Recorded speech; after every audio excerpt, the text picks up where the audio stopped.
ہجو اردو شاعری کی ایک صنف ہے۔ ہجو کی معنی مذمت، برائی کرنا اور کسی کو برا بلا کہنا کے ہیں۔ اصطلاح میں ہجو سے مراد ایسی نظم جس میں کسی کی برائی، بدگوئی اور مذمت کی جائے۔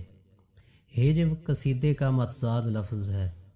اہل عرب میں جہاں قصیدے کا دستور تھا وہاں ہجو بھی لکھی جاتی تھی۔ عرب شعراء جب کسی کی مداح کرنے پر آتے تو اس کو آسمان پر چڑھا دیتے، یعنی زمین و آسمان کے کلابے ملا دیتے، یعنی کہ خوب تعریف کرتے، اور جب کسی کی ہجو کرنا چاہتے تو اسے زمین پر گرا دیتے۔ مگر اردو میں ہجو فارسی کے راستے آئی ہے۔ اردو شعراء نے عربوں میں رائج تمام اصول ختم کر دیے۔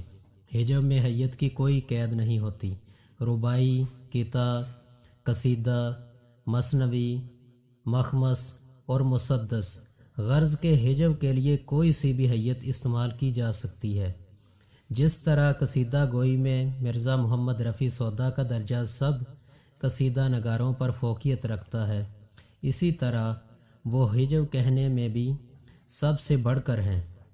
کہا جاتا ہے کہ وہ جب کسی کی ہجو کرنے پر آتے تھے تو اس شخص کا جینا دوبر ہو جاتا تھا۔